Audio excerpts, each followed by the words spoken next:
Assalamualaikum warahmatullahi wabarakatuh. Perkenalkan, nama saya Violeta Kemuning Umam dari kelas 3 Bilal bin Robah. Akan menceritakan tentang kisah Nabi Ibrahim dan Nabi Ismail alaihi salam. Di Irak, matahari bersinar terik. Para pemahat patung dan pembuat patung tidak merasakannya. Dari salah satu pembuat patung itu, ada yang bernama Azar. Azar adalah pembuat dan pemahat patung yang terkenal. Azar membuat patung untuk disembah oleh para penduduk Irak. Penduduk Irak dipimpin oleh raja yang zalim dan kejam. Namanya Raja Namrud. Raja Namrud orangnya angkuh, kejam, dan zalim. Penduduk Irak semua menyembah berhala. Pada suatu hari, Raja Namrud mimpi bahwa akan ada yang menyerang penduduknya. Namun, Raja Namrud merasa hatinya takut dan Raja Namrud membuat peraturan bahwa penduduk laki-laki dan penduduk perempuan dipisah. Salah satu keluarga bernama Azar merasa khawatir dengan istrinya karena sedang mengandung anak di dalam perutnya. Raja Namrud membuat peraturan bahwa jika lahir anak laki-laki, segera bunuh dia. Namun, istrinya Azar selamat. Biarpun istri Azar mengandung anak laki-laki di dalamnya. Saat dilahirkan, Azar bergegas menuju gua di hutan agar terselamat dari prajurit-prajurit Raja Namrud. Allah yang Maha Kuasa melindungi Nabi Ibrahim dan Azar dari hewan buas dan prajurit-prajurit Raja Namrud. Nabi Ibrahim dibesarkan di dalam gua. Saat sudah besar, dibawa kembali ke Irak. Saat di Irak, Nabi Ibrahim mencari Tuhannya. Nabi Ibrahim berpikir, saat malam dia menatap langit yang luas. Apakah bintang itu Tuhanku? Tanyanya dalam hati. Terus dia melihat bulan menyinarinya. Itukah Tuhanku? Tanyanya ke dalam hati. Tetapi saat matahari terbit pagi hari, Nabi Ibrahim merasa kehilangan. Tidak ada bulan, tidak ada bintang. Lalu bertanya lagi, apakah matahari Tuhanku karena lebih besar dan menyinari juga? Tetapi saat malam, matahari pun menghilang. Akhirnya, dia mencari-cari Tuhan. Dia tahu bahwa berhala itu hanya patung biasa, bukan Tuhan manusia. Pada suatu hari, Nabi Ibrahim mencari Tuhan dan bilang, "Ya Tuhanku, Engkau yang Maha Esa. Jika Kau benar, Tuhanku, bahwa perlihatkanlah Kau menghidup dan matikan, agar imanku lebih tebal." Lalu Allah berfirman, "Baiklah, jika begitu, aku akan melihatkanlah kamu.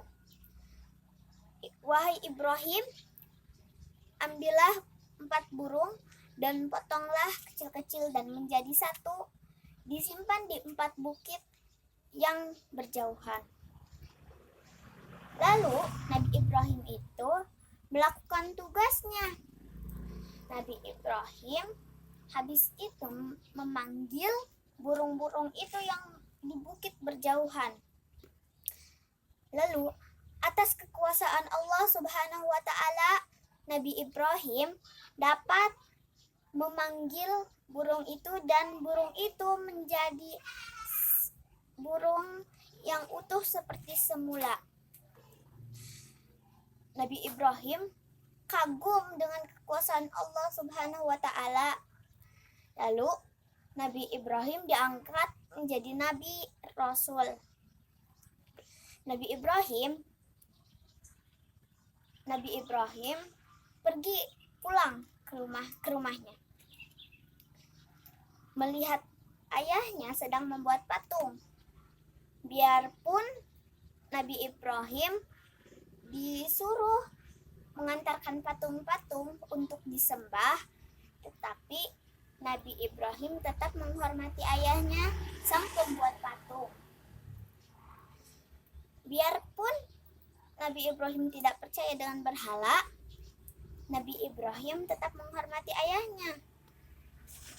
Ayahnya pun menyembah berhala. Pada suatu hari, Nabi Ibrahim berdakwah kepada ayahnya. "Wahai ayah, kenapa engkau menyembah berhala yang tidak bisa apa-apa?" Ayahnya Nabi Ibrahim pun geram. Lalu akan menjawab, tapi belum sepatah kata pun dikeluarkan, Nabi Ibrahim sudah mengeluarkan kata-kata lembut lagi. "Wahai ayahku, apa yang bisa dilakukan berhala?" Lalu Nabi Ibrahim berkata lagi, "Wahai ayahku, sembahlah Allah Subhanahu wa taala. Allah itu Esa, Maha Besar dan Maha Kuasa." Dan ayahnya Nabi Ibrahim pun menjadi sangat marah. Lalu Azar, ayahnya Nabi Ibrahim, mengambil sebongkah batu. Lalu mengatakan, "Wahai Ibrahim, jika kamu terus mendakwahi aku akan lempar batu ini kepadamu." Lalu Nabi Ibrahim pun pergi dari rumah itu karena perintah ayahnya. Ayahnya bilang, "Ibrahim, kamu akan pergi dari rumah ini atau aku lempar sebongkah batu itu." Nabi Ibrahim lebih memilih pergi karena akan mendakwahi imannya. Di luar sana, Nabi Ibrahim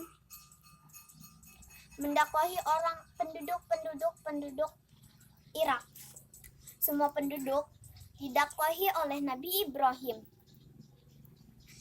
Tetapi semuanya menolak ajaran Nabi Ibrahim.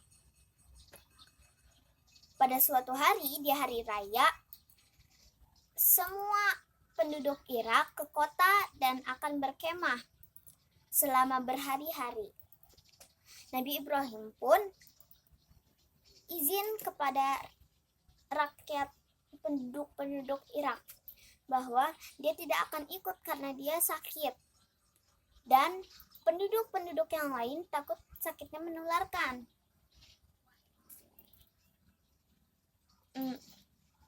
Lalu Nabi Ibrahim ditinggalkan di rumah. Saat siang menjelang, Nabi Ibrahim ke tempat persembahan para penduduk Irak. Nabi Ibrahim menghancurkan semua berhala yang ada di dalam itu kecuali berhala yang paling besar. Nabi Ibrahim menghancurkannya dengan kapak yang sangat tajam. Lalu setelah menghancurkan semuanya, Nabi Ibrahim mengalungkan kapak itu ke berhala yang paling besar. Saat Raja Namrud akan menyembah berhala-berhala yang ada di tempat persembahan itu, Raja Namrud kaget bahwa yang hanya ada berhala yang runtuh, dan yang masih utuh hanyalah yang besar. Lalu Raja Namrud bertanya, siapa yang beraninya menghancurkan berhala-berhala ini?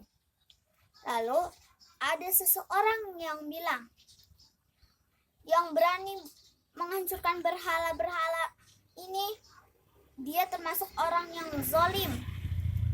Terus ada seseorang yang mengatakan bahwa yang menghancurkan itu Ibrahim. Saat itu Nabi Ibrahim dipanggil. Nabi Ibrahim masuk dengan tenang dan senang. Dan tidak pula bukan hanya Nabi Ibrahim saja, tetapi hakim pun dipanggil. Di sana mereka melihat pengadilan.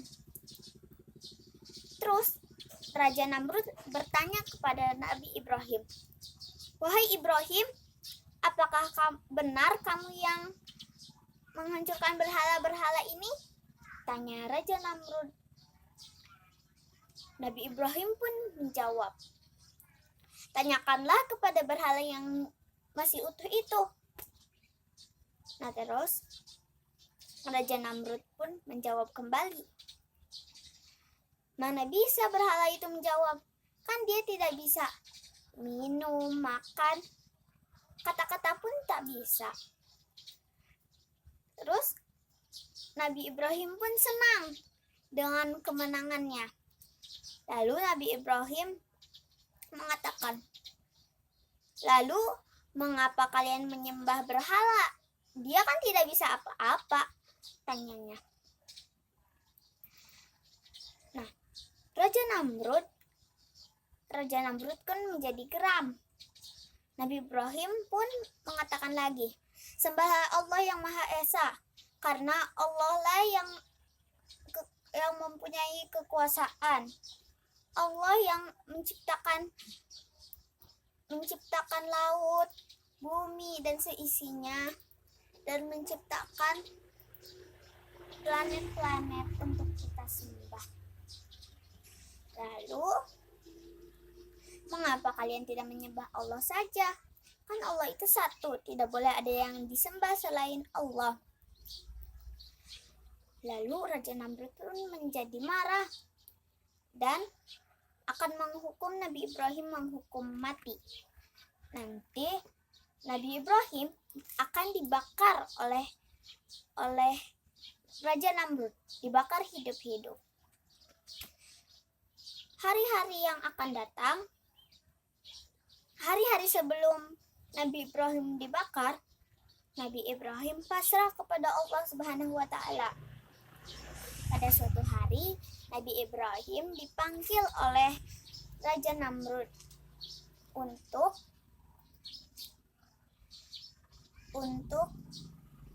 bertanya-tanya. Nah, Raja Namrud bertanya, "Siapakah Tuhanmu itu?" Nabi Ibrahim, kata Raja Namrud. Nabi Ibrahim pun menjawab, "Tuhanku Allah. Allah yang bisa mematikan, Allah yang bisa menghidupkan dan mencabutnya." Lalu Raja Namrud pun menjawab, "Aku juga bisa menghidupkan dan mematikan. Tinggal ada orang yang dihidupkan tidak dihukum, dan orang yang dimatikan hukum mati." Lalu Nabi Ibrahim pun bertanya lagi, Apakah kamu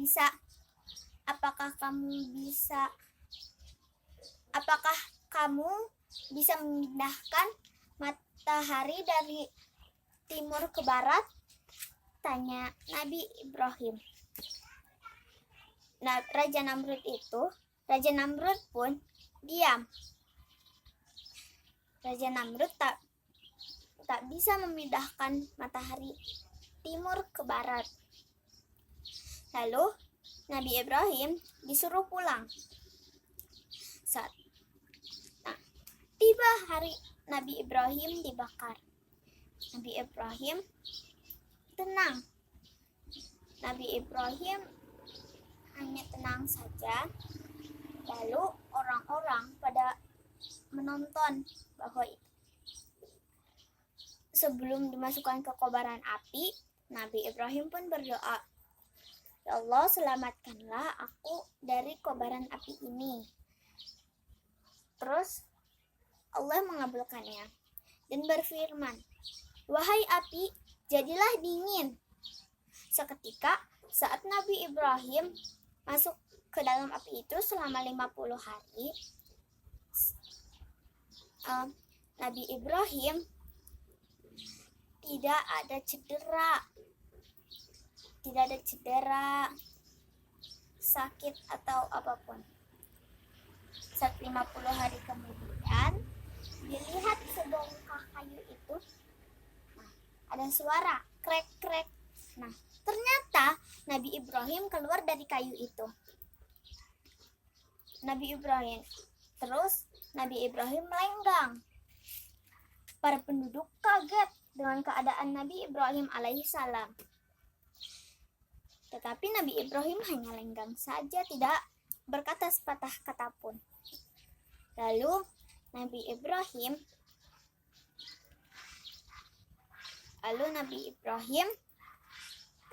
mengajak penduduk Irak untuk berjalan ke jalan yang lurus.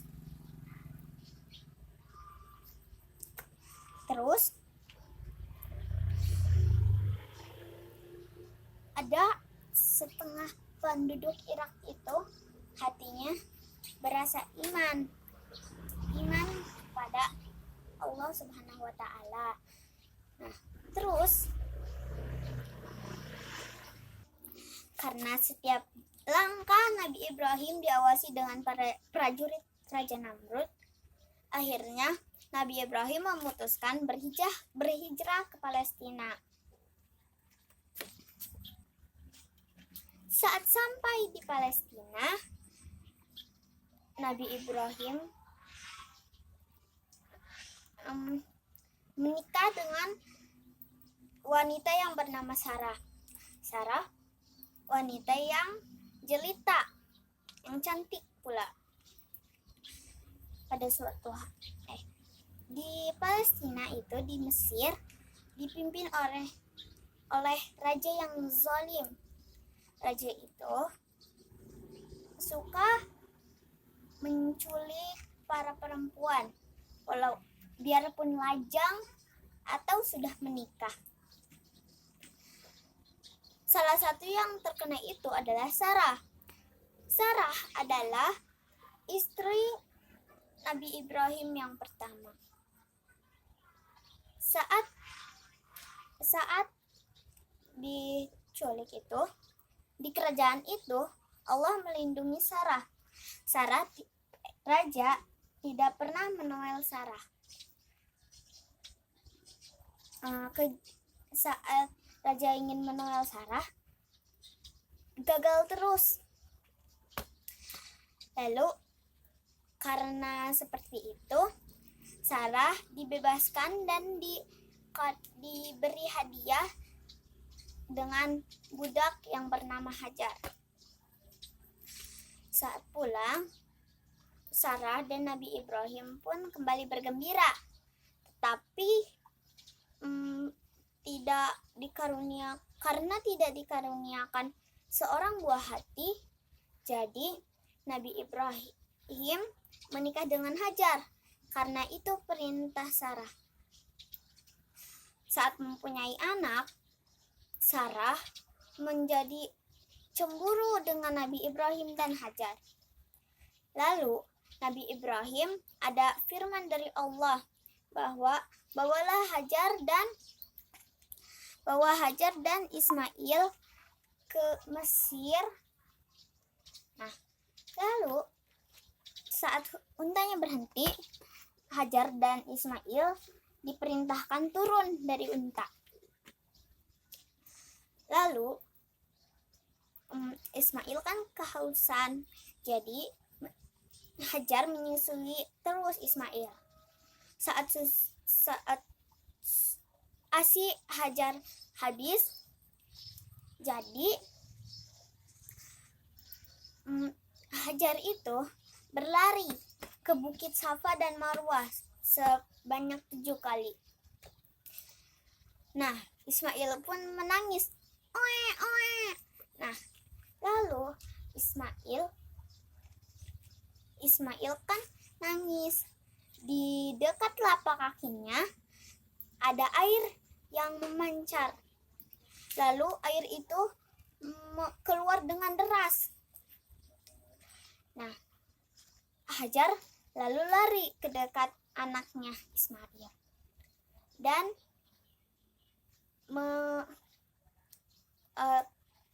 menumpuk batu-batu itu dan dijadikan sumur. Sekarang dikenal sebagai sumur Zam-Zam.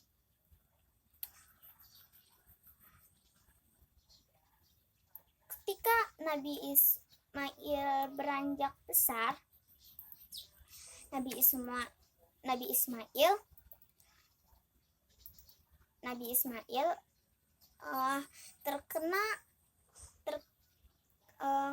diuji oleh Allah Subhanahu wa taala, dan Nabi Ibrahim, Hajar dan Ismail diuji oleh Allah. Nabi Ibrahim digoda oleh setan, tetapi setan pun gagal menggodanya. Hajar digoda oleh setan, tetapi gagal juga. Seketika Ismail juga digoda oleh setan, gagal juga.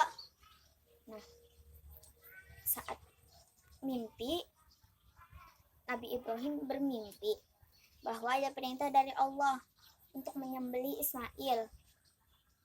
Saat Ismail sedang bermain, Nabi Ibrahim mendekati Ismail. Wahai anakku, aku dapat perintah dari Allah untuk menyembelih kamu. Karena aku telah berjanji kepada Allah untuk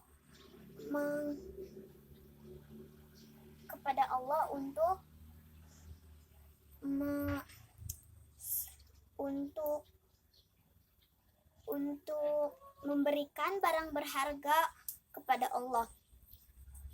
Lalu dalam mimpiku, aku diperintahkan oleh Allah untuk menyembelih kamu. Nabi Ismail pun menjawab, wahai ayah, lakukanlah itu jika itu perintah Allah Subhanahu wa taala. Aku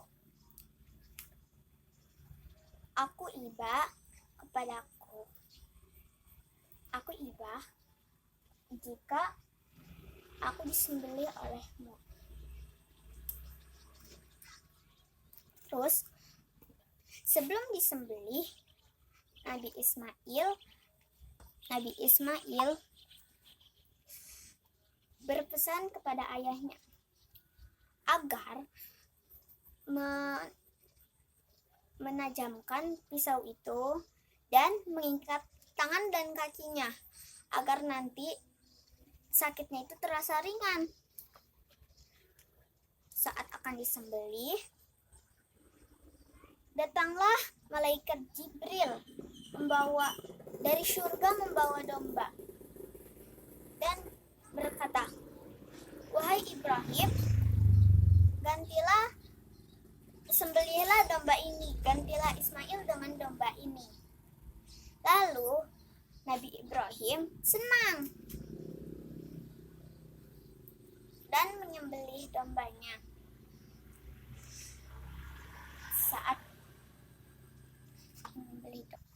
Sekian dari saya.